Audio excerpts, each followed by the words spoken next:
O9 Hindi अध्याय 41 aqua bull. सुरक्षा के लिए मैंने फिर से तलवार से उसके सिर पर वार किया। कुछ राक्षस बहुत ही क्रूर होते हैं, वे मृत होने का नाटक करते हैं और जब कोई उनके बहुत करीब पहुंच जाता है तो हमला कर देते हैं। जब मैंने अपनी तलवार से इसके सिर पर वार किया तो ये हिला नहीं। ये कंकड़ सांप खजाना है, इसका हर एक हिस्सा, इसके कोर के अलावा इसके नुकीले दांत और पत्थर बना देने वाले जहर के भी अपने उपयोग थे, लेकिन सबसे महंगी चीज है इसका शरीर। इससे बने कंकड़ खाद के रूप में इस्तेमाल होते हैं, बहुत महंगा खाद, कीमती पौधों और जड़ी बूटियों के लिए इस्तेमाल होने वाला खाद। 5 मिनट के भीतर मैंने सभी हिस्सों को अलग कर दिया और उन्हें अपने बैग में रख लिया। यदि मैं बैल का शिकार करने में सक्षम रहा तो ये यात्रा बहुत फलदायी होगी और मैं पिछली यात्रा से अधिक कमा सकूंगा, लेकिन ये सब एश्लिन पर निर्भर करता है। अपना बैग छिपाने के बाद मैं फिर से अपने पिछले बैग पर छिप गया, लेकिन इस बार मैं ज्यादा सतर्क था। मैं अभी भी उस कंकड़ वाले सांप के छिपे हुए हमले के बारे में सोचकर कांप उठता हूं। अगर वह सांप थोड़ा और तेज होता और काटने में सक्षम होता तो मैं मर चुका होता और मेरा दिल उसके द्वारा खा लिया जाता। समय आ गया है, मैंने फुसफुसाते हुए कहा जब मुझे लगा कि एश्लिन करीब आ रही है। वह कुछ ही मिनटों में आ जाएगी।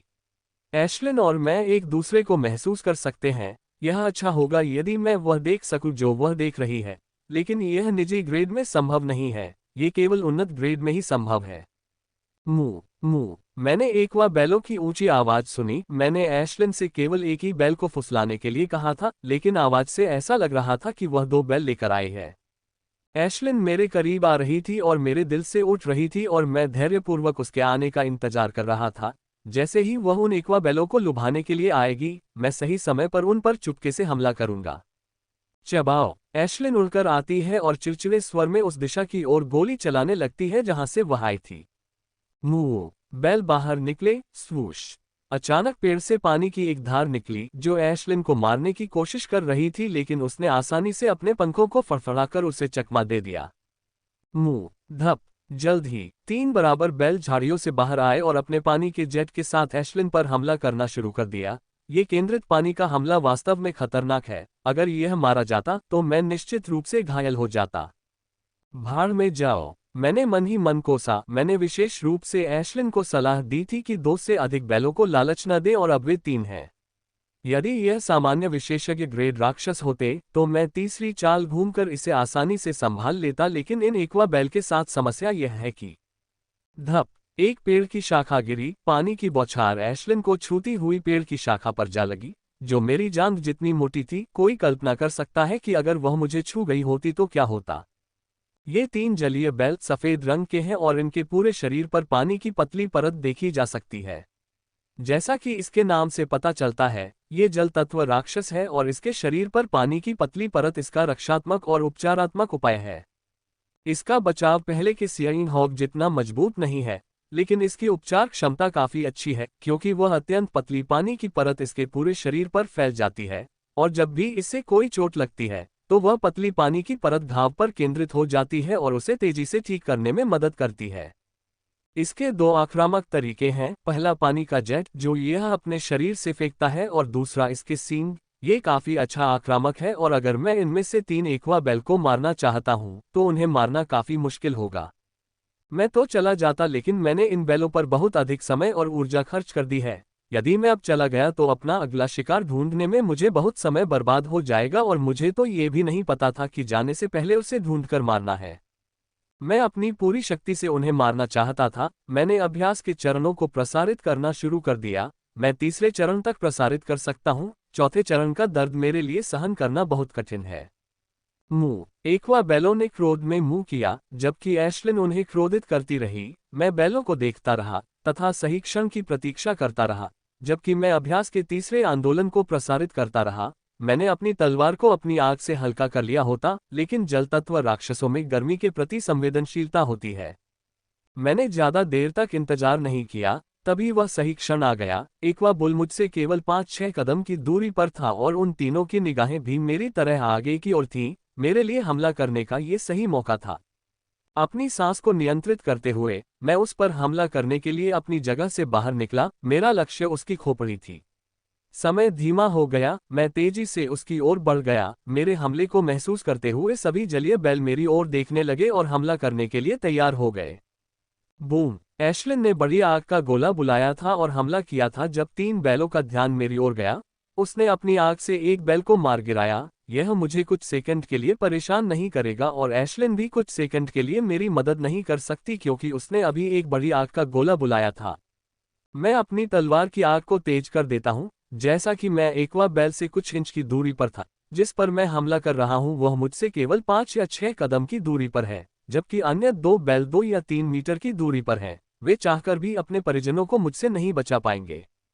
ये बैल लगभग असहाय है। सहज प्रवृत्ति के कारण यह अपने सींगों से मुझ पर हमला करने के लिए अपना सिर मेरी ओर बढ़ाता है और मैं इसी बात पर भरोसा कर रहा था, क्योंकि इससे इसे मारना और भी तेजी से हो जाएगा। मैं ये सब बहुत धीमी गति से अनुभव कर रहा था। मुझे पता है कि मैं इसमें कोई गलती नहीं कर सकता। अगर मैं चूक गया तो बैल के सींग सीधे मेरी छाती पर लगेंगे, लेकिन ऐसा नहीं होगा क्योंकि हमारे बीच अभी भी तलवार की दूरी है। सिजल ध्वनि गूंजी जब मेरी ज्वलंत तलवार ने पानी की पतली परत को छुआ, लेकिन इसने मेरी तलवार को बाधित नहीं किया क्योंकि इसने एक खोपड़ी को छुआ और इसे अंदर से छेदना शुरू कर दिया।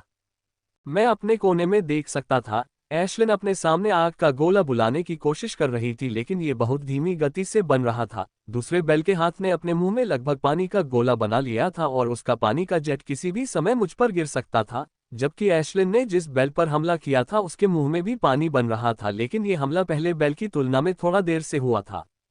पूछी। मेरी पूरी तलवार एक्वा बैल की खोपड़ी में घुस गई और उसकी आंखों की चमक चली गई। मेरी समस्याएं अभी खत्म नहीं हुई हैं, उनका जानलेवा हमला मेरी ओर आ रहा है। मुझे एक्वा बैल को मारने की अपनी जीत का आनंद लेने का समय नहीं मिला। मैं देख सकता हूं कि बैल धीरे धीरे जमीन में गिर रहा है। दूसरे बैल से पानी की बौछार भी हवा में हो रही है। मैं उस हमले से बचना चाहता था, लेकिन मैं ऐसा नहीं कर सका क्योंकि मेरा शरीर बहुत धीमी गति से चल रहा था। मैं अपने शरीर को थोड़ा थोड़ा हिलाने के अलावा कुछ भी नहीं कर सकता था। धमाका, धमाका, ट्रैक, धमाका धमाका। एक ही सेकंड में कई चीजें हुई। ऐसा लगा जैसे समय तेजी से बढ़ गया। गेंद का शरीर जमीन से टकराया और बैल से निकली पानी की धार ने मुझे बुरी तरह मारा। मैं मुश्किल से अपने दिल के द्वारा उस हमले को चकमा देने में सक्षम था, लेकिन ये सीधे मेरे कंधे पर लगा, जिससे मेरे कंधे की हड्डी टूट गई और मुझे तेज दर्द हुआ। लेकिन ये दर्द उस दर्द की तुलना में कुछ भी नहीं है जो मैं अब व्यायाम के तीसरे मूवमेंट को करते समय महसूस कर रहा हूँ। जैसे ही हमला मेरे कंधे पर हुआ, मुझे बल को कम करने के लिए कुछ कदम पीछे हटना पड़ा। मैं अभी भी खतरे से बाहर नहीं हूँ। जिस बैल ने मुझ पर हमला किया था वह पूरी गति से मेरी ओर दौड़ रहा है और दूसरे बैल ने भी मुझ पर पानी की बौछार से हमला किया है और एशलिन ने अभी तक अपना अग्निगोला नहीं बनाया था। स्विश! उसके मुंह से पानी की दूसरी धार निकली, जबकि इस बार मैं हमले से बचने के लिए बेहतर स्थिति में था, लेकिन एक और बैल भी अपने सींगों के साथ मेरी ओर आ रहा था। धड़ धड़ धड़। मैंने अपनी तलवार से एक्वा बुल्स के सींगों का प्रतिरोध किया, लेकिन मुझे कुछ कदम पीछे हटना पड़ा क्योंकि हमले की ताकत को संभालना मेरे लिए कठिन था। बूम! मुंह! मैंने सुना और फिर बैल की एक दर्दनाक चीख गूंजी। ऐसा लगता है कि जब दूसरा बैल मुझ पर एक और वाटरजेट से हमला करने की तैयारी कर रहा था, एशले ने अपने आग के गोले को उसके सिर पर मारा, जिससे वाटरजेट का निर्माण बाधित हुआ और वह उसके मुंह के अंदर फट गया। उसके मुंह से खून टपक रहा है। चोट गंभीर नहीं है, लेकिन मुझे नहीं लगता कि मैं कुछ समय से पहले वाटरजेट बना पाऊंगा। क्लांक क्लैंक। मैंने कई बार इसकी खोपड़ी पर हमला करने की कोशिश की, लेकिन कोई फायदा नहीं हुआ क्योंकि यह आसानी से अपने सींगों से विक्षेपित हो जाती है और एक बैल पर्याप्त नहीं है। दूसरा बैल भी अपनी आंखों को पूरी तरह से लाल करके मेरी ओर आ रहा है। freewebnovel.com। ये देखकर मुझे थोड़ा आश्चर्य हुआ क्योंकि मैंने सोचा था कि एशलिन पर हमला करने से वह मुझ पर क्रोधित हो जाएगी और मुझे परेशान करेगी, लेकिन मैं गलत था। वह सांड अपनी आंखों में क्रूरता और पागलपन के साथ सीधे मेरी ओर आ रहा था। फ्लूश फ्लैंक। मैं एक बैल के हमले से बचता हूं जबकि दूसरे बैल के हमले का मुकाबला करता हूं। ये बैल स्पष्ट रूप से बहुत गुस्से में हैं और उन्मत्त होकर मुझ पर हमला कर रहे हैं। उनका हर हमला इतना शक्तिशाली है कि बल बिखर जाता है। मुझे कई कदम पीछे हटना पड़ता है। बूम! एशलिन ने फिर से एक आग के गोले से किसी सांड पर हमला किया, जिससे वह और अधिक क्रोधित हो गया। मैं बड़ी मुश्किल से उसे चकमा देने में सक्षम रहा हूं। हालांकि यह अच्छा है। क्रोध तुरंत ही उसे धीमा कर देगा और जब मुझे मौका मिलेगा मैं उसे एक घातक प्रहार करूंगा। Sizzle slice. मुंह! मेरी ज्वलंत तलवार ने बैल की पीठ को काट दिया। एक सिजल ध्वनि की और खून निकाला, लेकिन ये फिल्म मुक्त नहीं हुई थी। उस हमलावर बैल के सींग ने मेरी पीठ में 1 सेंटीमीटर गहरा घाव कर दिया। उन्मादग्रस्त बैल बहुत खतरनाक होते हैं। वे मूर्ख होते हैं लेकिन उनका उन्माद उनकी मूर्खता की भरपाई कर देता है क्योंकि उनका हमला तेज और शक्तिशाली हो जाता है। एकमात्र अच्छी बात यह है कि बार बार हमलों के कारण इस सांड को मुझ पर वॉटरजेट से हमला करने का मौका नहीं मिला, जबकि अन्य लोग एशली के मुंह में घायल हो गए। खड़खड़ाहट। मेरे हमले को बैल के सींग ने रोक दिया। मैं उसकी गर्दन पर हमला करने की कोशिश कर रहा था। फुसफुसाहट। मैंने फिर से पागल बैल के एक और हमले को बड़ी मुश्किल से चकमा दिया। अगर उसका कोई भी हमला मुझे लग जाता तो मैं गंभीर रूप से घायल हो जाता और मुझे केवल इस कीमती इनाम को पीछे छोड़कर भागना पड़ता। यदि ऐसा ही चलता रहा तो मैं जाने के समय से पहले ये काम पूरा नहीं कर पाऊंगा। दांत पीसते हुए मैंने अभ्यास का चौथा चरण शुरू किया। कितना दर्द, कितना अत्यधिक दर्द। इन दिनों जब भी मैं व्यायाम के बारे में लोगों को बताता हूं, तो मैं सरकार और संगठनों द्वारा दर्द को कम करने के लिए इस्तेमाल की जाने वाली मशीनों के बारे में सोचता हूं और सोचता हूं कि वे दर्द को कितना कम करते हैं। अगर वे दर्द को 20% भी कम करने में सक्षम हो तो भी यह व्यायाम करने वाले के लिए बहुत बड़ी मदद होगी। मेरी शक्ति और भी बढ़ गई और मुझे लगा कि मेरा दबाव थोड़ा कम हो गया है, लेकिन फिर भी दो उन्मत्त सांडों को संभालना बहुत कठिन था क्योंकि वे बहुत आक्रामक तरीके से हमला कर रहे थे। धप धप धप। मैंने उन्मत्त सांड पर हमला करने की कोशिश की, लेकिन जैसे ही मैंने उसकी पीठ पर निशाना साधा, उसने अचानक अपना सिर हिलाया और मेरे झटके का प्रतिकार किया। उस झटके ने मुझे इतना जोर से मारा कि मैं पीछे की ओर उछला और पेड़ से जा टकराया। धमाका। भगवान का शुक्र है कि मैं पहले ही वहां से चला गया, नहीं तो मैं उस बैल के पास चला जाता। चरमराहट। ओह। मैं जल्दी से अपने सदमे से बाहर आया और अपनी जलती हुई तलवार को पूरी ताकत से बैल की गर्दन की ओर घुमाया। जब मैंने दूसरा हमला किया तो उसके सींग पेड़ों से टकराए क्योंकि मैं कुत्ता था और उसके दो सींग सीधे पेड़ के तने में घुस गए। इसे हटाने में कुछ क्षण लगेंगे, लेकिन यह इस जलीय बैल को मारने के लिए पर्याप्त होगा। यह एक बहुत ही जोखिम भरा कदम है क्योंकि एशली ने बैल पर हमला किया, लेकिन वह उन्माद में मेरी ओर दौड़ रहा है। मैं निश्चित रूप से इससे घायल हो जाऊंगा, लेकिन इस बैल को मारने के बदले में यह इसके लायक है। मुंह। सिजल काचा। बैम स्विश थर्ड ट्रैक। एक ही सेकंड में कई चीजें हुई। सबसे पहले जब मेरी ज्वलंत तलवार ने बैल की गर्दन को छुआ और एक सिजलिंग ध्वनि हुई। जैसे ही उसने बैल की गर्दन को आधे से अधिक काट दिया, हमलावर बैल ने अपने सिर से मुझे मारा। मैं मुश्किल से उसके सींगों से बच पाया। मैं सदमे से उड़ गया। तलवार पर पकड़ ढीली पड़ गई जो अभी भी बैल की गर्दन पर है। क्योंकि मैं मध्य हवा में था, राक्षस ने मुझ पर पानी के जेट से हमला किया जो सीधे मेरी जांघ पर लगा और अंत में मैं बड़े पेड़ से जा टकराया, जिससे खानों की कई हड्डियां टूट गईं। ये सब कुछ सेकंड में हुआ। मेरे पास आराम करने का मौका नहीं था क्योंकि मैं निहत्था था और बैल मुझसे आ रहा था। अच्छा। एशली ने फिर से इसे फायर बॉल मारा जिससे इसकी गति धीमी हो गई और मुझे इसके हमले से बचने का मौका मिल गया। बिना आराम किए मैं अपनी तलवार की ओर दौड़ा जो बैल की गर्दन में थी। मुंह। बैल दहाड़ते हुए मेरी ओर बढ़ा। मैंने जल्दी से अपने दोनों हाथों में आग के गोले जुटाए और उसकी ओर फेंके। इससे उसे कोई नुकसान नहीं हुआ, लेकिन इससे मुझे अपनी तलवार लेने के लिए बहुत कम समय मिला। मैं हर कदम पर दर्द महसूस कर रहा हूं क्योंकि मेरी कुछ हड्डियां पहले ही टूट चुकी हैं, लेकिन मेरे पास इसके बारे में सोचने का समय नहीं है क्योंकि मैं अस्थिरता से अपनी तलवार की ओर दौड़ रहा हूं। स्लिंक प्लैंक पुह। जैसे ही मैंने अपनी तलवार मृत बैल की गर्दन से निकाली, मुझे बैल के हमले का मुकाबला करना पड़ा, जिससे मैं हिल गया और मेरे मुंह से खून की उल्टी निकल पड़ी।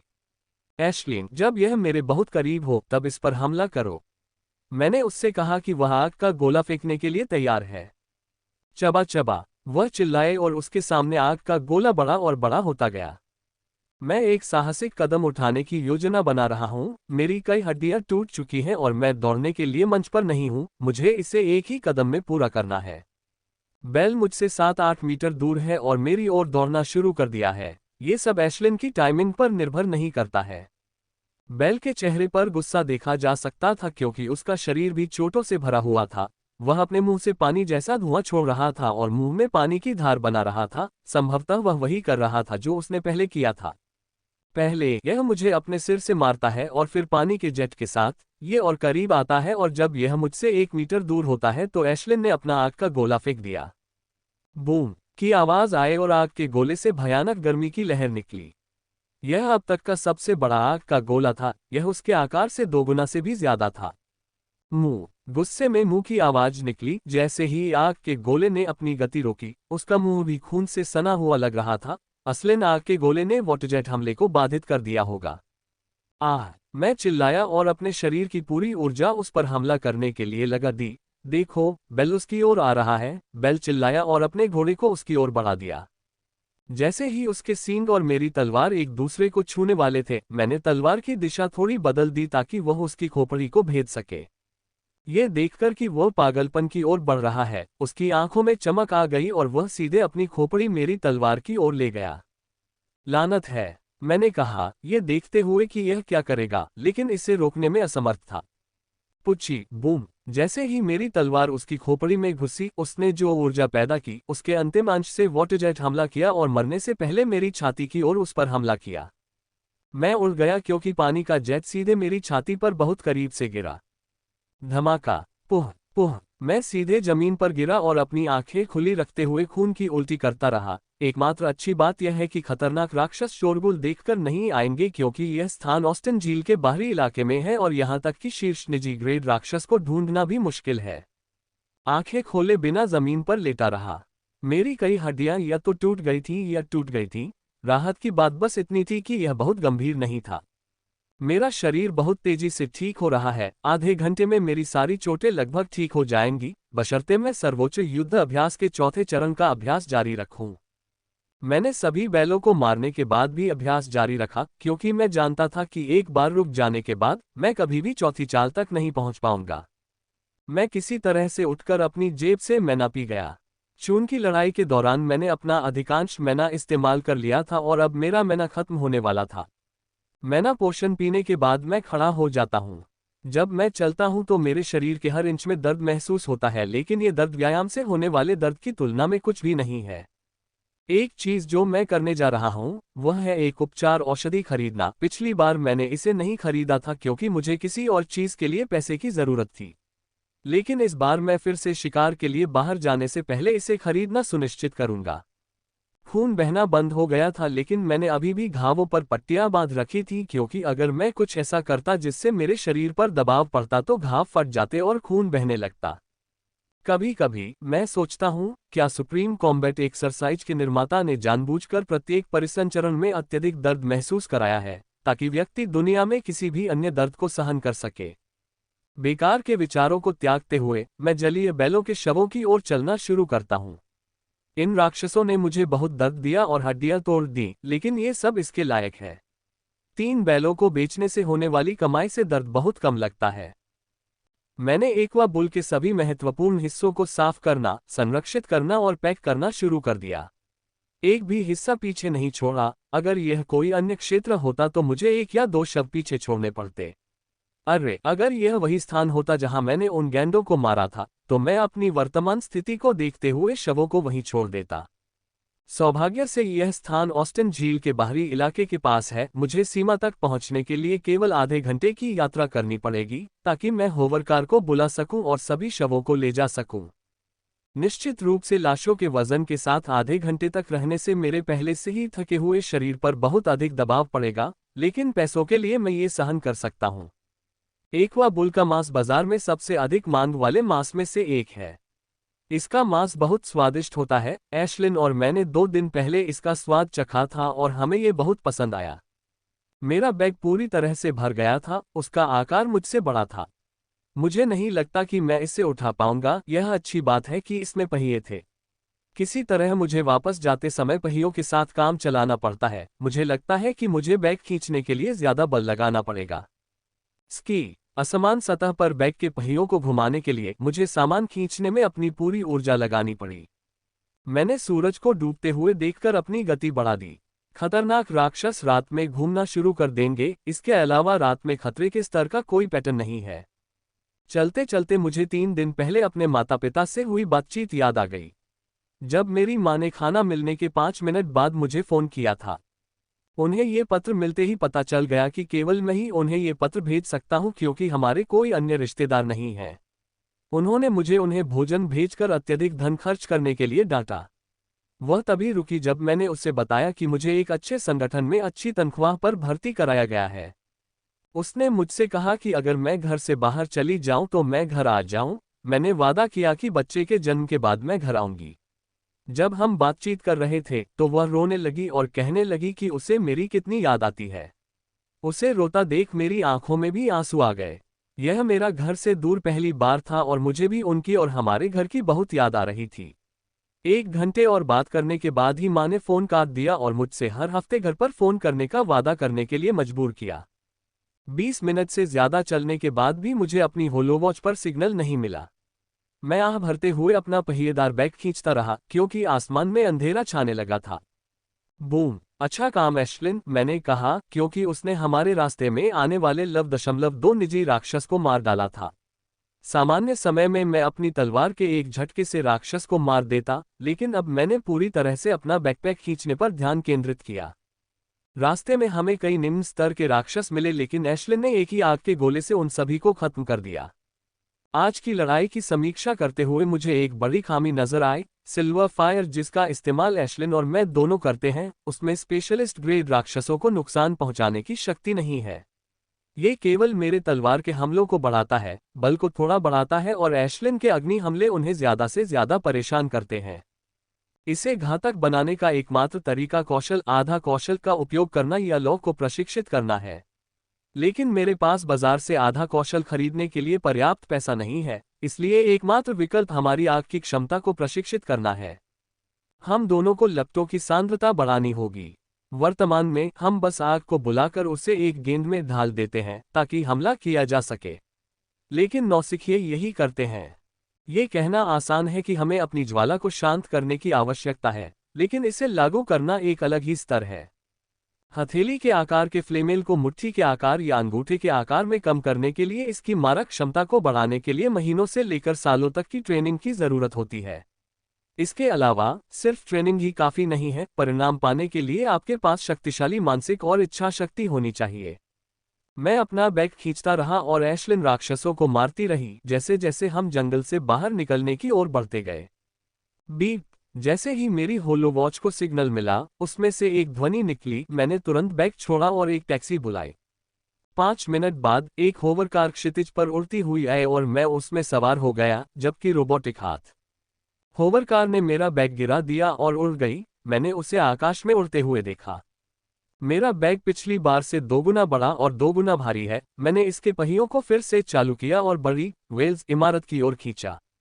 मैं अपना बैग खींचते हुए मुस्कुराना बंद नहीं कर सकता। ये शिकार इतना अच्छा था। मैंने 5 विशेषज्ञ ग्रेड राक्षसों का शिकार किया है। उन्हें बेचकर मुझे कम से कम 1 लाख क्रेडिट मिलेंगे।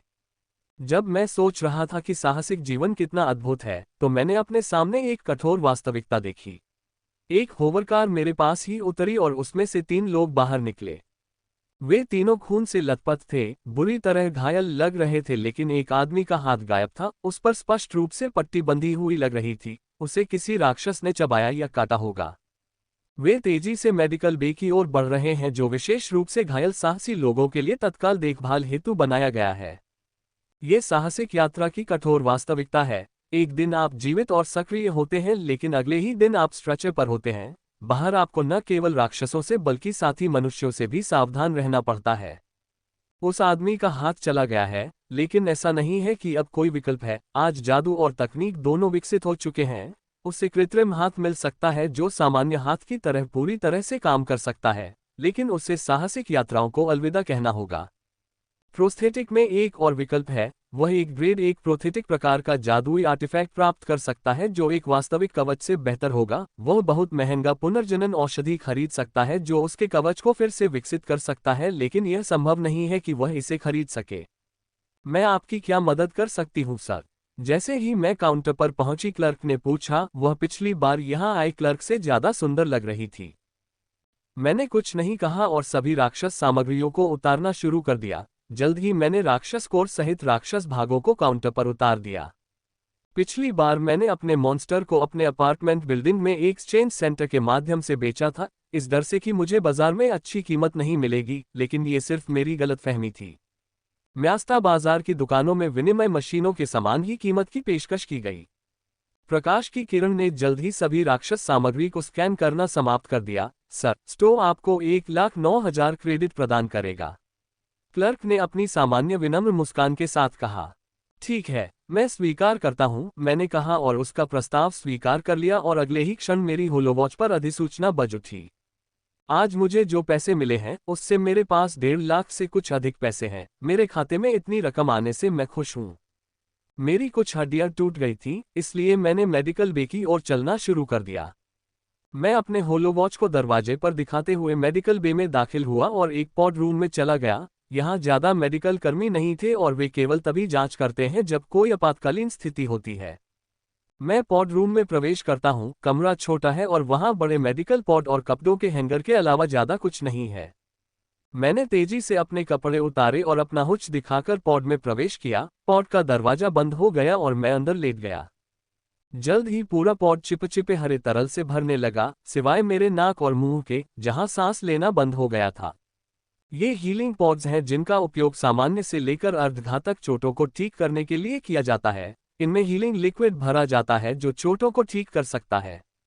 घाव और टूटी हड्डियों को आसानी से ठीक किया जा सकता है। हमने इसमें कुछ समय बिताया है। हमारे शहर में हमारे पास इन मेड पॉड में से केवल 2 हैं, लेकिन उनमें से हजारों हैं और शहरवासियों के लिए ये विधियां उनका उपयोग करने के लिए बहुत महंगी हैं। वे केवल कुछ लोगों द्वारा और केवल आपातकाल में उपयोग किए जाते हैं। मैंने हीलिंग पॉड में 4 घंटे बिताए हैं। मेरे सभी घाव ठीक हो गए हैं और हड्डियां भी ठीक हो गई हैं।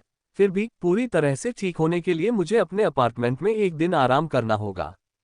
चबाओ चबाओ, एश्ले ने जोर से पुकारा, जैसे वह पोर्ट के पास इंतजार कर रही थी। वह कह रही है कि उसे बहुत भूख लग रही है। जल्द ही, छोटी पेटू, मैंने उसके सिर पर थपथपाते हुए कहा।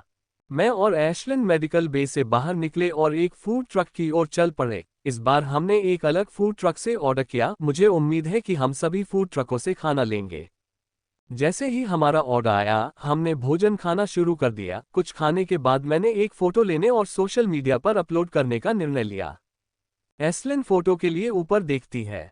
उसने परेशान करने वाले भाव के साथ फोटो के लिए ऊपर देखा, क्योंकि मैं उसे खाने के उसके महान शौक से विचलित कर रहा था।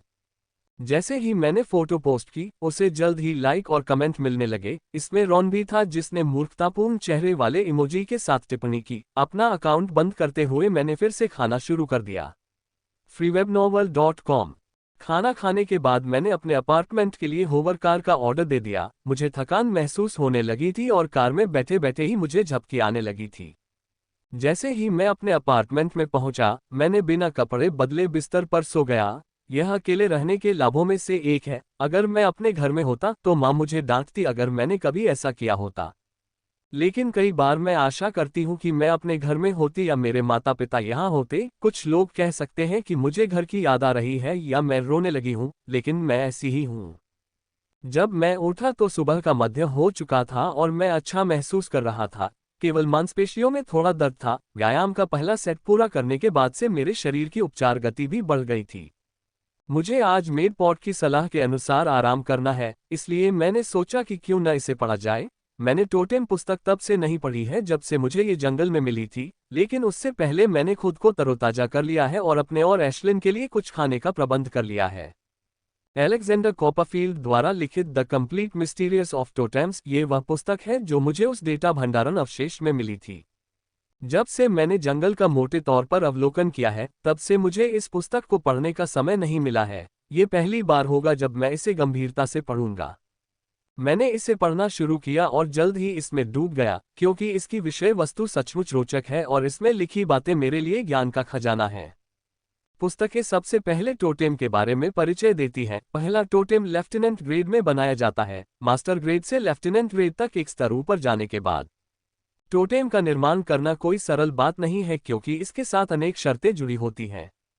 सबसे पहले, टोटेम के निर्माण में केवल एक ही मौका मिलता है। लेफ्टिनेंट ग्रेड तक पहुंचने के ठीक एक स्तर के बाद यदि कोई इसे चूक जाता है तो उसका मौका चला जाता है और उसे अगला मौका केवल मार्शल ग्रेड तक पहुंचने पर ही मिलेगा।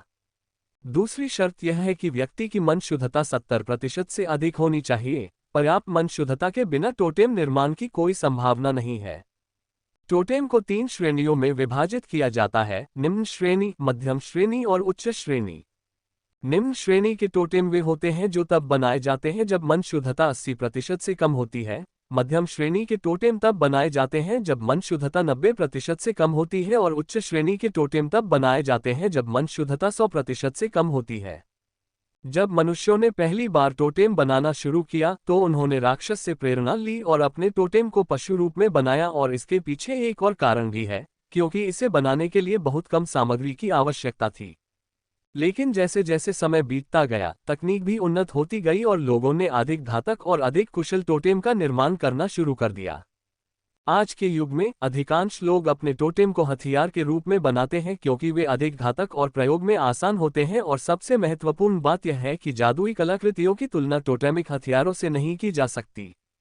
वर्तमान में मैं ग्रेड 1 जादुई कलाकृति का उपयोग कर रहा हूं जो मेरी तलवार है, लेकिन अगर मैं ग्रेड 2 कलाकृति का उपयोग करता हूं तो यह मेरे हाथ में सक्रिय नहीं होगी। यहाँ तक कि विशेषज्ञ ग्रेड भी ग्रेड 2 जादुई कलाकृतियों को सक्रिय करने में सक्षम नहीं होगा, केवल कॉर्पोरल ग्रेड और उससे ऊपर के इवॉल्वर्स ही ऐसा कर सकते हैं। टोटेमिक हथियार पूरी तरह से अलग हैं, वे अपने उपयोगकर्ता को प्रमुख वृद्धि देते हैं जो जादुई कलाकृति नहीं कर सकती है, और टोटेम को जादुई कलाकृति की तुलना में संचालित करने के लिए आधी ऊर्जा की आवश्यकता होती है। पुस्तक में जो बात मुझे सबसे अधिक चौंकाती है वह ये है कि इसमें कहा गया है कि एक व्यक्ति कुल 7 टोटेम का निर्माण कर सकता है। हालांकि 7 टोटेम बनाने के लिए व्यक्ति को बहुत शक्तिशाली बनना होगा। 7 टोटेम, मैं सोचता था कि मनुष्य केवल 2 टोटेम ही बना सकता है, एक लेफ्टिनेंट ग्रेड पर और दूसरा मार्शल स्तर पर, लेकिन मैंने नहीं सोचा था कि इससे अधिक टोटेम और रिवॉल्वर के उच्च ग्रेड होंगे।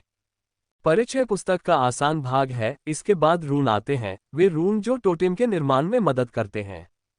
हजारों हजारों रून हैं और प्रत्येक रून का अलग अलग अर्थ है, और सबसे अधिक थकाने वाली बात यह है कि रूनों को पढ़ने में बहुत अधिक मानसिक ऊर्जा लगती है। मैंने सोचा था कि ये रून सामान्य दुनिया की तरह ही है जिन्हें पढ़ना और लिखना आसान है, लेकिन मैं गलत था। जैसे जैसे मैं पढ़ता गया मुझे थकान महसूस होती गई, ऐसा लगा जैसे वे मेरी मानसिक ऊर्जा को चूस रहे हैं। मेरे दिमाग में कुछ आया और मैंने अपने दराज से अवशेष भंडारण को निकाला और वेब पर अवशेष भंडारण के साथ तुलना की। मैंने स्पष्ट रूप से उनके बीच अंतर देखा।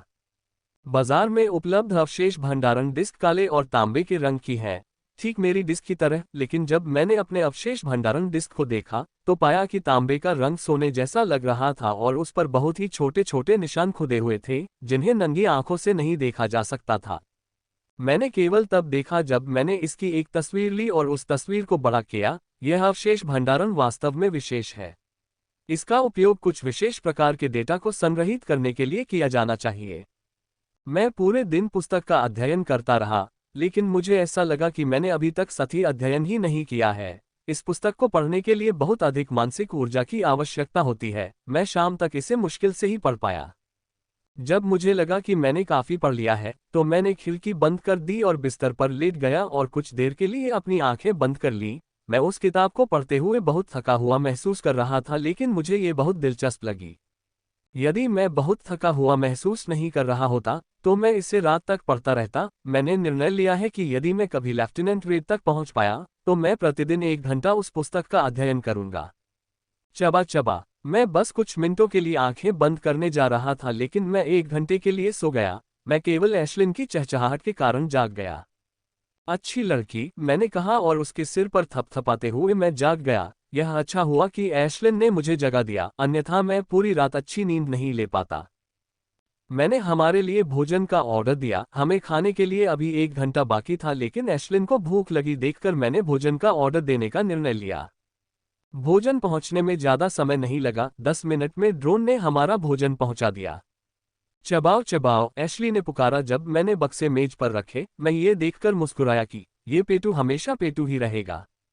मैंने उसके खाने के लिए डिब्बा खोला और अपने खाने के लिए भी खोला। ये राक्षस भोजन वास्तव में स्वादिष्ट है, चाहे आप इसे जितनी बार भी खाएं, ये हमेशा स्वादिष्ट ही रहेगा। जैसे जैसे मैं खा रहा हूं, मैं वेब भी ब्राउज कर रहा हूं। कल की लड़ाई में मुझे कुछ कठोर वास्तविकता का सामना करना पड़ा है। इस दुनिया में शक्ति पर्याप्त नहीं है, इसे बढ़ाने के लिए अच्छे उपकरणों की भी आवश्यकता है। यदि कल मेरे पास कवच जैसी जादुई कलाकृति होती तो मेरी ज्यादा हड्डियां नहीं टूटती, या यदि मेरे पास जूते जैसी जादुई कलाकृति होती तो मेरी बहुत सारी चोटों से बचा जा सकता था। बात यह है कि वहाँ बहुत सारी जादुई कलाकृतियाँ और औषधियाँ हैं, इसलिए जब मैं बाहर घूम रहा था तो मुझे घातक चोटें या सबसे बुरी मौत का सामना नहीं करना पड़ा। अच्छी बात यह है कि मैंने साहसिक यात्रा के दौरान कुछ पैसे कमाए हैं, जिससे मैं कवच प्रकार की जादुई कलाकृतियाँ खरीद सकता हूँ। सामान्य ग्रेड 1 जादुई कलाकृतियां 50,000 क्रेडिट से शुरू होती हैं और यह केवल सबसे कम ग्रेड 1 कलाकृति के लिए है। निम्नतम कवच ग्रेड जादुई कलाकृतियों की संख्या 1 लाख से शुरू होती है और मैं वर्तमान में उन्हें ब्राउज कर रहा हूं। O10 हिंदी अध्याय 46 हजारों विभिन्न प्रकार की जादुई कलाकृतियां हैं। कुछ कलाकृतियों की कीमत भी मिलियन क्रेडिट के करीब पहुंच गई थी, जो कि ग्रेड 2 जादुई कलाकृतियों की शुरुआती कीमत भी है। मैं कवच प्रकार की जादुई कलाकृतियों को ब्राउज करता रहा, उनमें से सैकड़ों थे और उनकी कीमत आधे मिलियन क्रेडिट तक पहुंच गई थी। मैंने वह चुना जो मेरी वर्तमान मूल्य सीमा में सबसे अच्छा था। ये ग्रेड 1 जादुई कलाकृतियों में सबसे कम गुणवत्ता वाला है, लेकिन इसकी एक विशेषता है जिसने मुझे सबसे ज्यादा आकर्षित किया। इसका त्वरित सक्रियण और निष्क्रियण विधि। मेरा निजी चरण मन पर्याप्त नहीं है कि मैं लगातार कवच प्रकार जादुई आर्टिफैक्ट का उपयोग करता रहा, और मुझे इसका उपयोग केवल तभी करना पड़ता है जब आवश्यकता होती है। ये कवच मैं सक्रिय कर सकता हूं और क्षण बाहर से यह हल्के कवच जैसा दिखता था, लेकिन जैसे ही यह सक्रिय होता, यह 2 सेकंड में गर्दन से लेकर पैरों तक मेरे पूरे शरीर पर फैल जाता। मुझे 1,20,000 क्रेडिट खर्च करने पड़े और मेरी खरीदारी अभी खत्म नहीं हुई है। मुझे अभी भी उपचार औषधि खरीदनी है। मैंने खरीदारी का कुल बिल देखते ही हल्की सी आह भरी। यह 153 क्रेडिट है। जादुई कलाकृतियों और एक उपचार औषधि को छोड़कर मैंने 2 मैना पोशन भी लाए थे। मेरे पास 3 मैना पोशन थे, लेकिन मैंने बाहर की अपनी 2 यात्राओं में उनमें से 2 का उपयोग कर लिया था। मैंने फिर से 2 और खरीदने का फैसला किया, ताकि यदि कोई आपात स्थिति उत्पन्न हो जाए तो मैं उसका उपयोग कर सकूं। मेरे खाते में केवल 6,000 रुपये हैं, जो मुझे 1 सप्ताह तक चलेंगे। ऑर्डर देने के बाद मैंने अपना खाना फिर से शुरू कर दिया। उन्हें डिलीवरी करने में आधा घंटा लगेगा। मैं अपनी नई कलाकृति को देखने के लिए बहुत उत्सुक हूं, जिसे मैंने अपनी मेहनत की कमाई से खरीदा है। freewebnovel.com। Tap tap. मैं अभी एशलिन और अपने खाने के डिब्बों को कूड़ेदान में डाल ही रहा था कि बालकनी के दरवाजे से टैपिंग की आवाज आई। जब मैंने देखा कि यह एक डिलीवरी ड्रोन है जो मेरी खिड़की पर टैप कर रहा है, तो मैंने डिलीवरी ड्रोन से अपना पैकेज लेने के लिए जल्दी से बालकनी का दरवाजा खोला। बालकनी का दरवाजा बंद करने के बाद मैं अपना पैकेज बिस्तर पर ले गया और उसकी पैकिंग खोलने लगा। इसके अंदर एक बड़ा सफेद बॉक्स है। जब मैंने बॉक्स खोला तो पाया कि उसमें 3 कांच की शीशियां और ग्रे वेस्ट है। 3 कांच की शीशियां, 2 कांच की शीशियां मैना पोशन की हैं और 1 हीलिंग पोशन की है। कवच प्रकार की कलाकृति ग्रे कचरे की तरह दिखती है। मैंने इसे बॉक्स से निकाला और पहना। इसका वजन 3 किलोग्राम है, लेकिन इसे पहनने के बाद ये पंख की तरह हल्का महसूस हुआ। मैंने अपने अंदर मन को भरकर कवच को सक्रिय कर दिया और जल्द ही इसने मेरे शरीर को गर्दन से पैर तक ढकना शुरू कर दिया। ऐसा लग रहा है जैसे मैंने प्रशिक्षण सूट पहन रखा है। मैं अपने हाथ पैर हिलाकर देखता हूं कि क्या यह मेरे किसी क्षण में बाधा उत्पन्न करता है, लेकिन जब मैं अपने हाथ पैर हिलाता हूं तो मुझे अपनी गतिविधियों में कोई बाधा महसूस नहीं होती। मैं पश्चिमी बर्तन निकालकर अपनी अलमारी में रख देता हूं और शीशियों को दराज में रख देता हूं।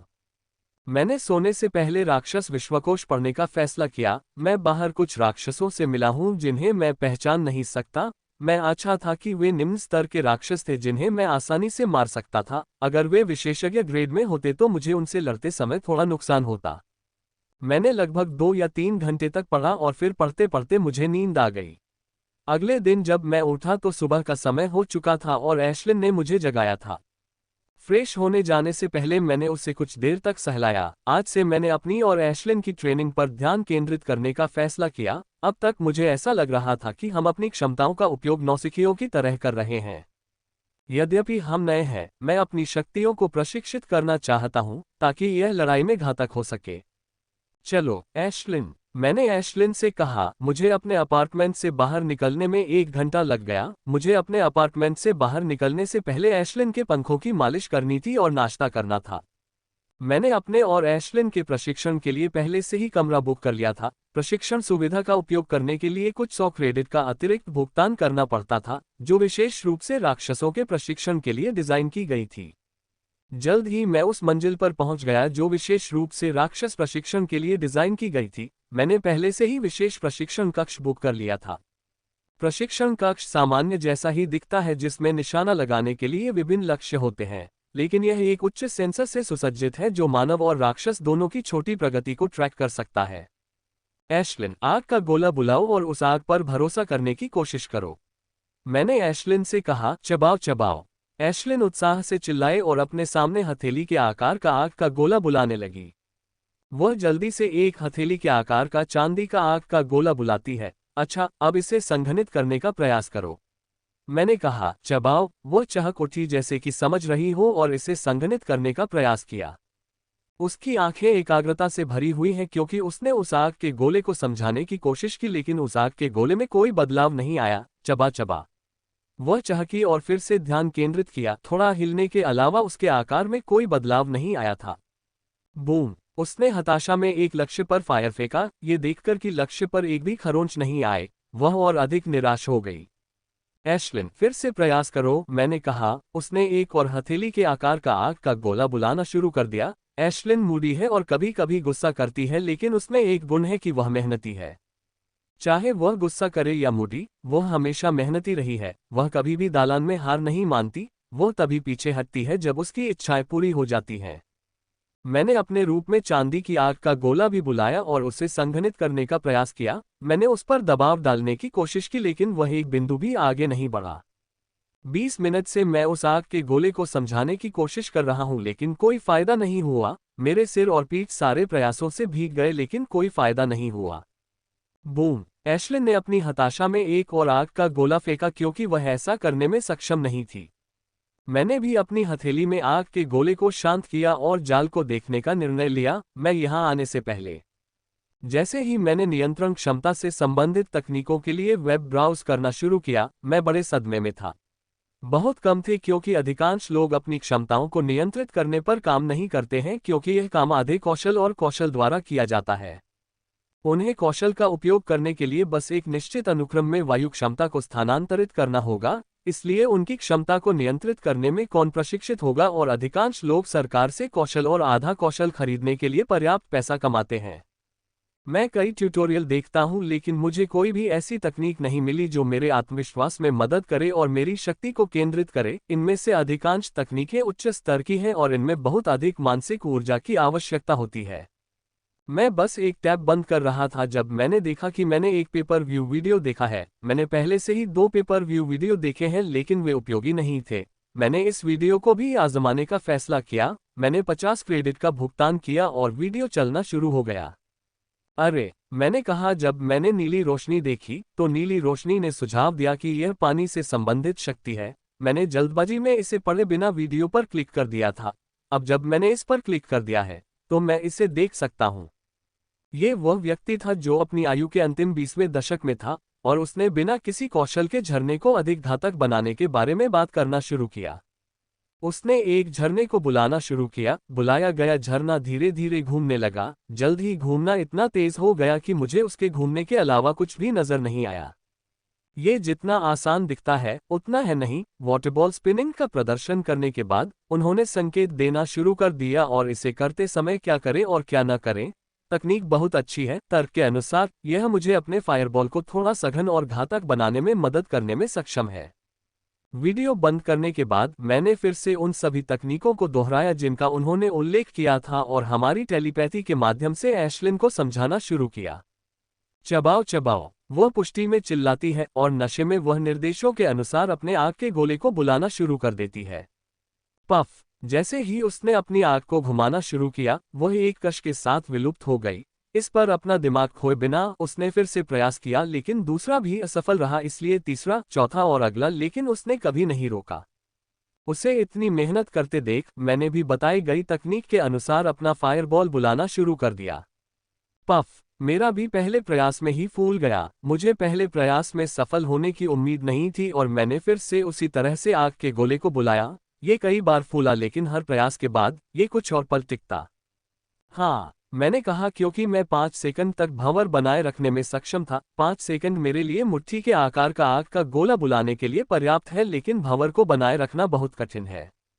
किसी भी क्षमता को नियंत्रित करने के लिए सबसे अधिक मानसिक ऊर्जा की आवश्यकता होती है। पर्याप्त मानसिक ऊर्जा के साथ कोई भी अपनी इच्छानुसार उसमें हेरफेर कर सकता है, लेकिन मेरे पास उस प्रकार की धातु ऊर्जा नहीं है। केवल लेफ्टिनेंट ग्रेड या उससे ऊपर के लोगों के पास ही उस प्रकार की ऊर्जा होती है। इस भंवर तकनीक के बारे में सबसे महत्वपूर्ण बात यह है कि यदि इसके घूमने वाले कोर की गति पर्याप्त है तो इसके कोर को घुमाना होगा। ये सभी आग के गोले की शक्ति को एक स्थान पर केंद्रित करता रहेगा, जिससे आग के गोले का आकार कम हो जाएगा और इसकी मारक क्षमता बढ़ जाएगी। मैं उस मुट्ठी भर आग के गोले को देखकर मुस्कुराया जो 20 सेकंड से अधिक समय तक मेरे हाथ में घूमता रहा। मैं बहुत थका हुआ महसूस कर रहा हूं और मेरा मन भी खत्म हो गया है। यह आखिरी आग का गोला है जिसे मैं दिन के लिए बुला सकता था और पहला आग का गोला जो अस्थिर नहीं हुआ। लेकिन मैं खुश हूं, सारी झल्लाहट और शोर शराबा खत्म हो गया क्योंकि मुट्ठी भर आकार का यह आग का गोला मेरे हाथ में घूम रहा है और विकलांगता का कोई आकार नहीं है। ये देखकर कि आग का गोला स्थिर है, मैंने उसे लक्ष्य पर फेंक दिया। बूम! ध्वनि गूंजी और घातक स्को भी स्क्रीन पर प्रक्षेपित हुआ। मैं इसका स्को देखकर हैरान रह गया क्योंकि यह मुट्ठी के आकार के आग के गोले की तुलना में बड़े आग के गोले के बराबर था, जिसके लिए मन की आवश्यकता होती है। उस आग के गोले के साथ एकमात्र समस्या यह है कि वह लक्ष्य पर नहीं लगा क्योंकि वह घूम रहा था। उसने अपना मार्ग थोड़ा बदल लिया और लक्ष्य से चूक गया।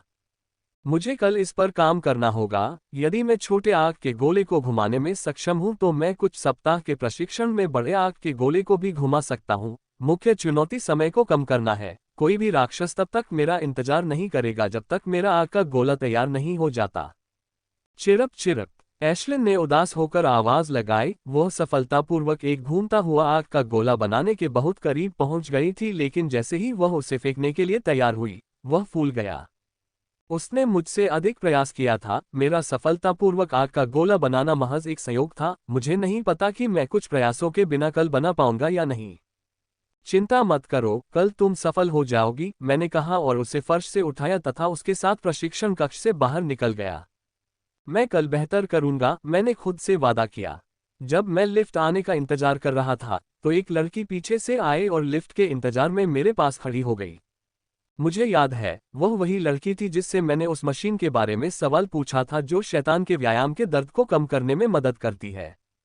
हमने एक दूसरे को देखा लेकिन बात नहीं की और लिफ्ट का इंतजार करने लगे। जल्द ही लिफ्ट आ गई और हम दोनों अंदर चले गए। जब लिफ्ट मेरे घर पहुंची और मैं बाहर निकलने लगा तो वह भी मेरे साथ बाहर आए और दरवाजे की ओर चली आई जो मेरे दरवाजे के बगल में था। ऐसा लग रहा था कि वह मेरी पड़ोसी है। जब मैं अपने अपार्टमेंट में गया तो मैंने ज्यादा कुछ नहीं किया। मैंने अपने पसीने से भरे शरीर को साफ करने के लिए जल्दी से स्नान किया और एशलिन के साथ खाना खाया। मैंने थोड़ा पढ़ने के बारे में सोचा लेकिन जैसे ही मैं बिस्तर पर लेट गया, मुझे नींद आ गई। बीप! मेरी नींद घड़ी से आए एक संदेश ध्वनि से खुली। ये जिम से संदेश था जिसमें बताया गया था कि हम 4 दिन बाद प्रशिक्षण के लिए जाएंगे। मैं इस बारे में पूरी तरह से भूल गया हूँ। मैं बिस्तर से उठते हुए बुदबुदाता हूँ, 8 दिन हो चुके हैं। मैंने 2 दिन बाद बाहर जाने की योजना बना ली है। अब मेरे पास अभ्यास के लिए पूरे 4 दिन हैं। मैं 4 दिनों में अपनी क्षमता में कुछ छोटी प्रगति करने में सक्षम हो जाऊंगा। जिम के संदेश में कहा गया था कि हम 4 दिन में निकलेंगे। इस दौरान मैंने पूरी तरह से अपनी क्षमता के अनुसार प्रशिक्षण लेने का निर्णय लिया है। तरोताजा होने और खाने के बाद मैं प्रशिक्षण के लिए निकल जाता हूँ। फ्रीवेब एटा ओवल सीएम, फ्रीवेब एटा ओवल सीएम।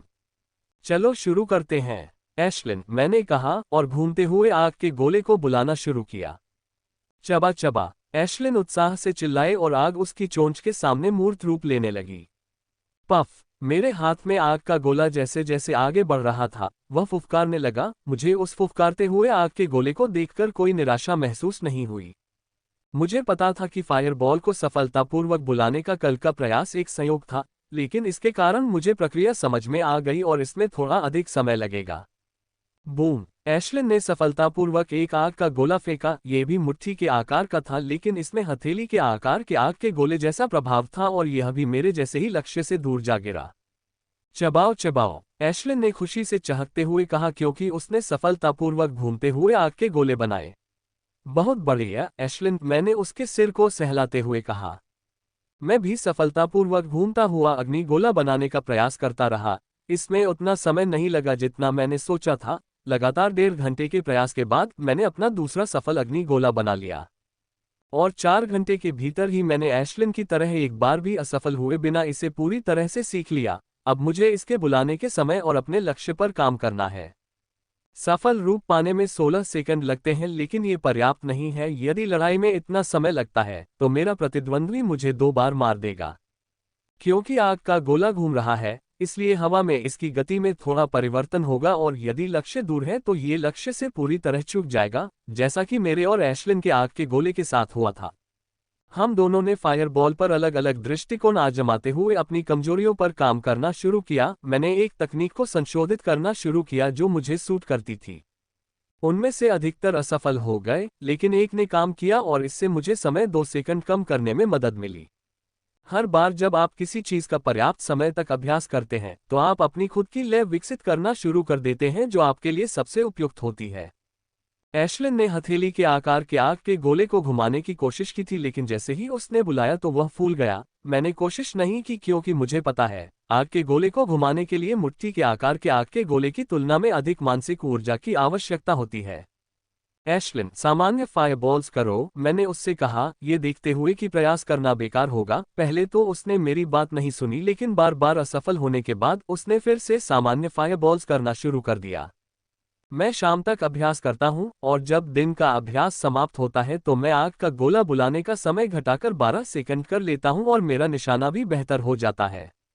मेरी क्षमता के साथ बार बार प्रशिक्षण से मेरी क्षमता पर नियंत्रण में भी सुधार हुआ है। इसकी मारक क्षमता में 5% से 7% तक सुधार हुआ है और मन की खपत 10% तक कम हो गई है। अगर मैं अभ्यास जारी रखूंगा तो इससे मुझे अभी और भविष्य में बहुत मदद मिलेगी।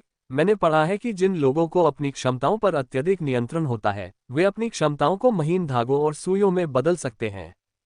समय बीतता जाता है और यह पहले से ही चौथा दिन है। कल मैं उसके साथ बाहर जाऊंगा।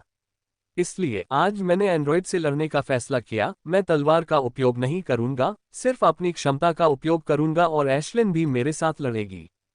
मैंने एंड्रॉयड चुना। ये राक्षस रूप में है और हॉक प्रजाति के राक्षस जैसा दिखता है।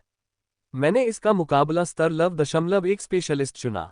यदि मैं अपनी तलवार का उपयोग कर रहा होता तो मेरे लिए इसे हराना आसान होता, लेकिन क्षमता का उपयोग करके ये कहना कठिन है। जब मैं इस पर हमला करूंगा तो मुझे पता चल जाएगा। ग्रंट, मैंने लड़ाई की शुरुआत का आदेश दिया। ग्रंट, यह असली सुअर राक्षस की तरह गुर्राया और मुझ पर हमला करने के लिए आया क्योंकि एशलिन हवा में थी। जैसे ही वह मेरी ओर आया, मैंने आग के गोले को बुलाना शुरू किया। जैसे ही मैं आग के गोले को बुला रहा था, वह मेरे करीब आ गया, लेकिन मैंने उसके हमले को चकमा दे दिया। गुर्रंट, उसने हमला चूकते हुए कहा। मैं चौंक गया क्योंकि जिस घूमती हुई आग के गोले को मैं बुला रहा था वह फुफकार गया और मेरा ध्यान 1 सेकंड के लिए भटक गया। बूम! मेरा ध्यान भटक गया, लेकिन एशलिन का नहीं। उसने चिंता के साथ हमला किया जिससे मुझे एक और हमले से बचना पड़ा। ये वैसा ही था जैसा मैंने उम्मीद की थी। लड़ाई के बीच में घूमते हुए आग के गोले को बुलाना बहुत कठिन होता है। मैंने समय बर्बाद नहीं किया और तुरंत एक और आग का गोला बुलाना शुरू कर दिया। मैं यही नहीं रुका। मैंने अभ्यास के तीसरे मूवमेंट को प्रसारित करना शुरू कर दिया क्योंकि मुझे इसके हमलों से बचने में परेशानी हो रही थी। लेकिन सबसे महत्वपूर्ण कारण खुद पर दबाव डालना था, क्योंकि वास्तविक युद्ध में मैं सर्वोच्च युद्ध अभ्यास के मूव्स को प्रसारित करूंगा और मुझे अभ्यास के दौरान लड़ाई और दर्द को सहन करते हुए सफलतापूर्वक फायरबॉल को बुलाने का अभ्यास करना होगा। लड़ाई जारी है। पहले 2 घंटों में मैं एक घूमता हुआ आग का गोला बनाने में सक्षम था और केवल चकमा देता रहा। हमला करने वाली एकमात्र एशलिन थी क्योंकि वह उड़ रही थी। उसने लड़ाई का कोई दबाव नहीं झेला और आग के गोले पर आग के गोले बरसाना जारी रखा। लड़ाई के दौरान कई बार मुझे ऐसा महसूस हुआ कि वह मेरी दुर्दशा का आनंद ले रही है, क्योंकि मैं लगातार चकमा दे रहा था और एक भी बार हमला करने में सक्षम नहीं था। गुर्रंट, ये दहाड़ता है जब मैं दूसरे पर हमला करता हूँ। मुझे कहना होगा कि यह एंड्रॉयड राक्षस के समान है। अगर यह अपने चांदी के रूप में होता और मैंने इसके धातु के हिस्सों को नहीं देखा होता तो मुझे लगता कि यह एक असली राक्षस है। हाँ, मैंने कहा। जैसे ही मैंने लड़ाई के दौरान अपना पहला घूमता हुआ आग का गोला बनाया, मैं वास्तव में बहुत दुखी महसूस कर रहा हूं क्योंकि मैं उस पर एक भी हमला करने में सक्षम नहीं हूं। बूम की आवाज आई जब मैंने उस पर हमला किया। इस पर हमला करना वाकई अच्छा लग रहा है, लेकिन दुख की बात यह है कि मेरे हमले से होने वाली क्षति इतनी अधिक नहीं है। एशलिन ने लगभग 100 आग के गोले फेंके हैं और उसका जीवन बार आधा खाली है। मैं उस पर लगातार हमला करता रहा। मेरे आधे से अधिक आग के गोले बिना बने ही बिखर गए थे, लेकिन फिर भी एशलिन और मैं 1 घंटे से भी कम समय में उसे हराने में सफल रहे। लगभग 10 मिनट आराम करने के बाद हमने फिर से लड़ाई शुरू कर दी क्योंकि अभी पूरा दिन बाकी था। हमने पूरे दिन में राक्षस के साथ कुल 6 बार लड़ाई की और अंतिम 2 लड़ाइयों में हम उसे 1 घंटे के भीतर हराने में सक्षम रहे और फायरबॉल को बुलाने में मेरी सफलता दर भी 78% तक बढ़ गई। जब हम शाम को प्रशिक्षण कक्ष से बाहर निकले तो हम दोनों पसीने से लथपथ और अत्यधिक थके हुए थे, लेकिन ये प्रयास सार्थक था। हमने काफी प्रगति की है और यह मेरे साथ कल की यात्रा के लिए पर्याप्त होगा। आज वह दिन है जब मैं और जिम शिकार के लिए बाहर जाएंगे। मैंने सारी तैयारियां कर ली हैं और कुछ चीजें भी साथ ले आई हूं जिनकी राक्षसों के शिकार में जरूरत पड़ सकती है। जिम ने मुझे अभी अभी संदेश भेजा था कि वह आधे घंटे में मेरी बिल्डिंग के बाहर मुझसे मिलेगा। मैंने खाना खा लिया है और अपना बैग पैक कर लिया है। मैं बस आधे घंटे का इंतजार कर रहा हूं। समाचार पढ़ते हुए मुझे आधा घंटा बीत गया। मैंने अपना बैग उठाया और एशलिन के साथ अपने अपार्टमेंट से बाहर निकल गया। मैं अपने अपार्टमेंट के बाहर खड़ा होकर जिम के आने का इंतजार कर रहा था। मैं अभी इंतजार ही कर रहा था कि मैंने बर्ट को एक अन्य युवक के साथ बिल्डिंग से बाहर आते देखा। वह बर्ट जैसा ही दिख रहा था, बस थोड़ा बड़ा था। वह शायद रॉबर्ट का बड़ा भाई होगा। जब बर्ट और मेरी नजरें मिलीं, तो उसके चेहरे की विशेषताएं थोड़ी विकृत हो गईं। उसके चेहरे पर क्रोध और शर्म का मिश्रण देखा जा सकता था। उसने अपने भाई से कुछ कहा और उसके भाई ने भी गुस्से से मेरी ओर देखा और मेरी ओर चलने लगा। मैं बर्ट के चेहरे पर आत्मसंतुष्टि के भाव स्पष्ट रूप से देख सकता हूं। मुझे नहीं पता कि बर्ट की समस्या क्या है। जब से मैंने उसे हराया है, जब भी हम बाहर या प्रशिक्षण सुविधाओं में मिलते थे, तो वह हमेशा ऐसे दिखता था जैसे वह मुझे मारना चाहता हो।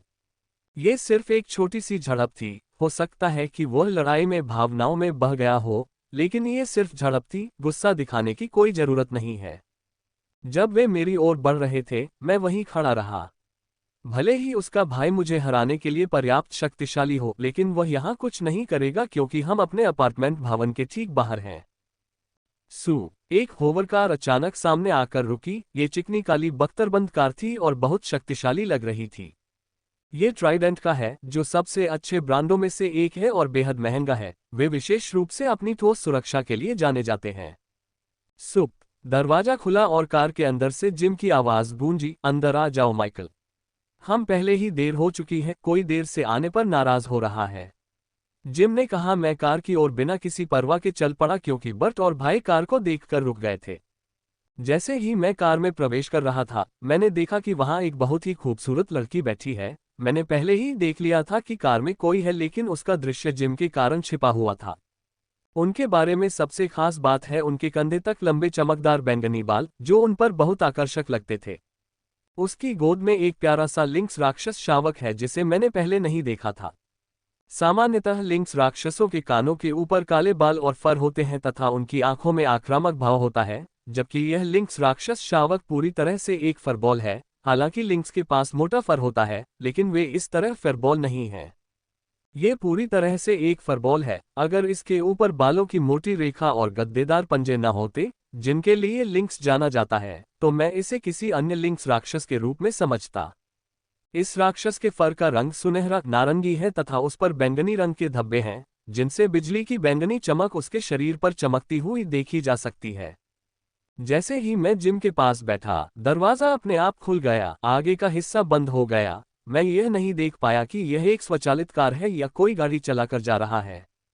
माइकल, यह मेरी गर्लफ्रेंड सारा है।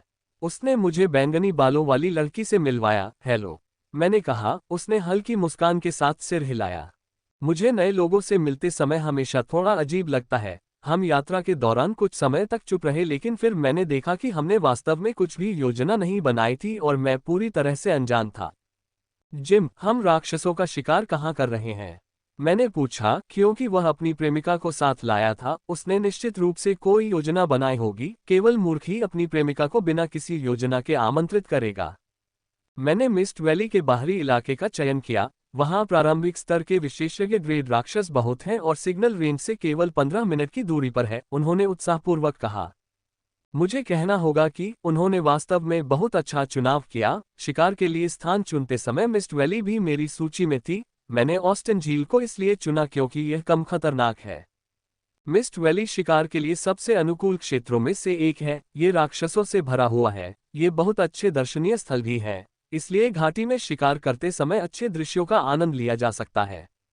इसे धुंध घाटी इसलिए कहा जाता है क्योंकि यह पूरी घाटी पूरे वर्ष हल्के कोहरे से भरी रहती है। लेकिन इस घाटी के साथ एक समस्या यह है कि यहाँ अधिकांश राक्षस समूहों में रहते हैं। मिस्ट घाटी में शिकार करने वाले अधिकांश लोग समूह में होते हैं क्योंकि वहाँ राक्षसों की संख्या बहुत अधिक है। हम मिस्टा बाजार में नहीं रुके क्योंकि हमारे पास अपनी जरूरत की सभी चीजें एक बैग में थीं। हमें अपने स्थान तक पहुंचने में लगभग आधा घंटा लगेगा। यात्रा शांत थी क्योंकि हर कोई अपना काम कर रहा था। मैं मिस्ट वैली के बहुत विस्तृत मानचित्र का अध्ययन कर रहा था जो जिम ने मुझे दिखाया था। यह अब तक का सबसे विस्तृत मानचित्र है। ऑस्टिन झील का विस्तृत मानचित्र जो मैंने साथ लाया था उसके सामने ये कुछ भी नहीं लग रहा था। मैं मानचित्र को याद करने का प्रयास करता हूं क्योंकि मैं हर मिनट ये देखने के लिए मानचित्र को प्रक्षेपित नहीं करना चाहता कि मैं सही दिशा में चल रहा हूं। वर्तमान जिम और जिस जिम को मैं 2 सप्ताह पहले जानता था वे पूरी तरह से अलग हैं। मैं वास्तव में 2 सप्ताह पहले की तुलना में अधिक उलझन में हूं। पहली बार मैंने जिम को देखा था जब वह चूहे राक्षसों से लड़ रहा था। उसने सामान्य कपड़े पहने हुए थे और उसके हाथ में केवल ग्रेड 1 तलवार थी। वह अपने अल्पसंस्कृत शिष्टाचार को छोड़कर सामान्य लग रहा था। लेकिन आज का जिम पूरी तरह से अलग है। वह बहुत महंगी बाइक पर सवार है और कम से कम 4 जादुई कलाकृतियां पहने हुए है और मैं उसमें बहुत कम अंतर महसूस कर सकता हूं। मैं महंगी कार या जादुई कलाकृतियों के बारे में भ्रमित नहीं हूं क्योंकि मुझे पता है कि उसके माता पिता बहुत अमीर हैं और वह केंद्र रिंग में रहता है। मैं इस बात को लेकर उलझन में हूं कि उसने 2 सप्ताह पहले अपने किसी भी आभूषण को क्यों नहीं पहना था। कारण ये था कि वे बहुत अधिक जगह लेते थे। वे सामान्य कपड़ों की तरह ही थे, बस थोड़े भारी थे और सबसे महत्वपूर्ण बात यह थी कि उसके माता पिता में से कोई भी उसे देखने अस्पताल नहीं आया था। fgweb9al_com। अगर मेरे माता पिता को पता होता कि मैं अस्पताल में हूं तो वे अगली ट्रेन का टिकट बुक कर देते, चाहे वह कितना भी महंगा क्यों ना होता। वैसे भी उनके मामलों में दखल देना मेरा काम नहीं है और हम इतने अच्छे दोस्त भी नहीं हैं कि मैं उनसे ऐसी निजी बातें। होवर कार मिस्ट वैली के बाहरी इलाके में उतरी। हम तीनों बाहर निकले और घाटी की ओर चल पड़े। हम केवल घाटी के बाहरी इलाके में शिकार करने जा रहे हैं। यहीं पर सबसे प्रारंभिक स्तर के विशेषज्ञ ग्रेड राक्षस घूमते हैं। हम जैसे ही प्रवेश द्वार की ओर बढ़ रहे थे हल्की धुंध देखी जा सकती थी। धुंध बहुत हल्की थी और आंखों के लिए अवरोध रहित थी। ये वह धुंध ही है जिसने इस घाटी को धुंध घाटी का नाम दिया है। बस मेरी घड़ी हिली, ये संकेत देते हुए कि सिग्नल खो गया है। चलते समय हम ज्यादा बात नहीं करते। सारा आगे चल रही है और जिस आत्मविश्वास के साथ वह चल रही है उसे देखकर लगता है कि वह परिचित है। मैं उसकी शक्ति के स्तर को महसूस नहीं कर सकता लेकिन मुझे पूरा यकीन है कि वह मुझसे और जिम दोनों से अधिक शक्तिशाली है। रास्ते में हमें किसी शक्तिशाली राक्षस का सामना नहीं करना पड़ा। कुछ निम्न स्तर के राक्षस थे जिन्होंने हम पर हमला किया लेकिन जल्द ही हमने उन्हें मार गिराया। हमें धुंध भरी घाटी में प्रवेश किए हुए अभी केवल आधा घंटा ही हुआ है। ये सचमुच बहुत खूबसूरत है जैसा लोग कहते हैं। क्रिस्टल जैसे पानी की छोटी धाराएं देखी जा सकती थीं और कई राक्षस इससे पानी पी रहे थे। ये शांत और शांतिपूर्ण लगता था लेकिन ये शांतिपूर्ण वातावरण खतरनाक में बदलने में देर नहीं लगाता जब तक कि कोई शक्तिशाली राक्षस दिखाई नहीं देता। जब हम छोटी सी नदी के पास से गुजर रहे थे तो हमें लड़ाई की आवाजें सुनाई दी। ये आवाजें दूर से आती हुई प्रतीत हो रही थीं। हम इन्हें धीरे धीरे सुन सकते थे। सारा और जिम उस आवाज की ओर चलने लगे। लगता है कि वहां बहुत सारे राक्षस लड़ रहे हैं। हमें वहां नहीं जाना चाहिए, मैंने कहा। मैं जो थोड़ा सा शक्ति में उतार चढ़ाव महसूस कर रहा हूं, ये राक्षस निश्चित रूप से विशेषज्ञ ग्रेड के हैं। जिम ने कहा, कुछ नहीं होगा, हम केवल देख रहे हैं और यदि स्थिति खतरनाक हुई तो हम भाग सकते हैं। सारा और जिम ने मेरी बात नहीं सुनी और राक्षसों की लड़ाई वाले स्थान के करीब चलते रहे। मैं वास्तव में वहां से भाग जाना चाहता था। आवाज से मैं बता सकता हूं कि ये राक्षस कितने खतरनाक हैं। फिर भी मैंने अपने दांत पीस लिए और उनके पीछे चल दिया। हमें ज्यादा दूर तक नहीं चलना पड़ा। लगभग 10 मिनट में हम वहां पहुंच गए जहां से हम राक्षसों को लड़ते हुए देख सकते थे। हे प्रभु, दया करो, मैंने मन ही मन प्रार्थना की और धीरे धीरे उस जगह से नीचे उतरने लगा क्योंकि जो राक्षस हम देख रहे हैं वे इस महाद्वीप के सबसे क्रूर राक्षसों में से एक हैं। वे रेजर टीथ हाइना हैं। उनकी संख्या 6 है और 2 सबसे बड़े हाइना एक दूसरे से लड़ रहे हैं जबकि 4 लड़ाई देख रहे हैं। ऐसा लगता है कि वे झुंड पर प्रभुत्व के लिए लड़ रहे हैं या कुछ और। रेजर दांत वाले लकड़बग्घे, ये राक्षस बहुत खतरनाक होते हैं। इन्हें इनके दांतों के कारण रेजर दांत वाले लकड़बग्घे के नाम से जाना जाता है। वे स्टील को काटने के लिए काफी तेज है क्योंकि यह पनीर है। ये सोचने की कोई जरूरत नहीं है कि अगर मेरे शरीर का कोई हिस्सा उनके दांतों में आ गया तो वे क्या करेंगे। मैंने इस प्रेमी प्रेमिका की जोड़ी को कोसना शुरू कर दिया। उन्हें जिज्ञासु होने की क्या जरूरत है। मैंने उनसे कहा कि यह बहुत खतरनाक है, लेकिन उन्होंने मेरी बात नहीं सुनी। 50% से अधिक संभावना है कि अगर लकड़बग्घे राक्षसों ने हमें देख लिया तो मैं यहीं मर जाऊंगा। बम। मैं पीला पड़ गया, मेरी पीठ पसीने से भीग गई, क्योंकि अभी जब दो बड़े लकड़बग्घे आपस में टकराए थे तो हमें उनकी ताकत का स्पष्ट एहसास हुआ था। उनकी स्थिति स्पष्ट रूप से लव.1 विशेषज्ञ ग्रेड से अधिक है। संभवतः वे लव.2 विशेषज्ञ ग्रेड राक्षस हैं। अगर वे हमें महसूस करते हैं तो हम निश्चित रूप से मर जाएंगे। हम तीनों चुपचाप अपनी जगह से पीछे हट रहे हैं। यह अच्छा हुआ कि उन्होंने हमें नहीं देखा। अगर उन्हें हमारी गंध मिल गई तो वे अपनी लड़ाई भूल जाएंगे और झुंड के रूप में हमें मारने आएंगे। चुप। पीछे से हवा की एक हल्की फुसफुसाहट आती है और लकड़बग्घे राक्षसों की ओर उड़ती है। भाड़ में जाओ। जिम और मैंने कोसा क्योंकि लकड़बग्घा राक्षस ने लड़ना बंद कर दिया और हमारी ओर देखने लगा। मैंने इस कमबख्त हवा को कोसा। अगर यह हमारे पीछे नहीं बहती तो ये लकड़बग्घा राक्षस हमें देख नहीं पाते। हमारी आंखों में एक दूसरे के लिए एक दूसरे के प्रति एक गतिरोध कुछ क्षण तक ही रहा। उसके बाद लकड़बग्घों का झुंड हमारी ओर दौड़ पड़ा। मेरे जीवित बच निकलने की बहुत कम संभावना है, लेकिन मैं बिना लड़े हार नहीं मानूंगा। मैंने अपना ग्रेड 1 कवच सक्रिय कर दिया। इसने तुरंत मेरे पूरे शरीर को सिर से लेकर पैर तक घेर लिया। मैंने अपनी तलवार भी निकाल ली और उसे सक्रिय कर दिया। मैं दो बड़े को संभाल लूंगी, बाकी तुम दोनों पर निर्भर है, सारा ने कहा। यह पहली बार था जब मैंने सारा को बोलते हुए सुना था। पूरी यात्रा में वह चुप थी। उसके शरीर ने शक्ति को बाहर निकालना शुरू कर दिया। मुझे आश्चर्य नहीं हुआ जब मैंने उसकी शक्ति को महसूस किया। ये निजी ग्रेड का शिखर है। सारा निजी ग्रेड के लव 3 पर है। उसकी आवाज मधुर लेकिन दृढ़ है। मैंने उसे लकड़बग्घे के राक्षसों की तरह नहीं देखा था, लेकिन जब मैंने उसे देखा तो उसका पूरा शरीर सुंदर बैंगनी कवच पहने हुए था जिस पर सुंदर रन बने हुए थे। उसका पूरा शरीर कवच से ढका हुआ है, यहाँ तक कि उसकी आंखें भी नहीं दिखाई दे रही हैं। इसे कवच कहा जाता है, लेकिन तकनीकी रूप से यह उपयुक्त है। इस तरह के चुस्त सूट के साथ उसके सुंदर शरीर के हर वक्र को देखा जा सकता है। कवच कोई एक इकाई नहीं है, बल्कि 6 अलग अलग ग्रेड 1 कलाकृतियों के संग्रह से बना एक सूट है, जिसमें हेलमेट, कवच, जूते, उसके दोनों हाथों में 2 छोटी तलवारें और उसके दाहिने हाथ में एक हल्का चमकता हुआ कंगन है। न केवल वह, बल्कि जिम भी उसी प्रकार का कवच पहने हुए है, बस वह लाल रंग का है। मुझे आश्चर्य है कि 2 सप्ताह पहले जब हम सुरंग में लड़ रहे थे तो उसने सूट का कोई भी हिस्सा क्यों नहीं पहना था। मैं अभी बहुत उलझन में हूं क्योंकि मैं इस तथ्य से परिचित हूं कि प्राइवेट ग्रेड विकसित 2 ग्रेड 1 आर्टिफैक्ट का उपयोग नहीं कर सकता है, लेकिन ये 2 लोग 5 से अधिक का उपयोग कर रहे हैं। चबा चबा। एशलिन भी मेरे अंदर से बाहर आ गई। न केवल उसका जिम का हथेली के आकार का काला सांप और सारा का फेरबॉल लिंक्स भी बाहर आ गया था। रेजर टीथ हाइना पहले ही आधे रास्ते पर आ चुके हैं और उन्हें हम तक आने में कुछ सेकंड लगेंगे। हमने पहले ही एक दूसरे से एक निश्चित दूरी पर अपनी स्थिति बना ली है। हम इतनी दूर हैं कि लड़ाई में एक दूसरे को परेशान नहीं कर सकते, लेकिन इतने पास भी हैं कि जरूरत पड़ने पर एक दूसरे को मजबूत कर सकें।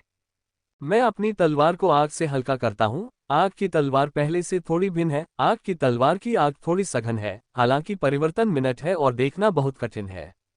लकड़बग्घे हमसे लगभग 100 मीटर दूर हैं। हमला कुछ ही सेकंड में होगा। मैंने जल्दी से रेजर दांत वाले लकड़बग्घों की सभी महत्वपूर्ण विशेषताओं पर चर्चा शुरू कर दी, तथा याद रखा कि एक अतिरिक्त बिंदु जीवन और मृत्यु में अंतर पैदा कर सकता है। रेजर दांत वाले लकड़बग्घे तेज होते हैं, अपने छलपूर्ण हमलों के लिए प्रसिद्ध हैं। यदि दुश्मन अधिक शक्तिशाली है तो वे उसे मारने से पहले धीरे धीरे अपने छलपूर्ण हमलों से खून बहा देंगे और उनकी केवल एक ही कमजोरी है, वह है उनका बचाव। यह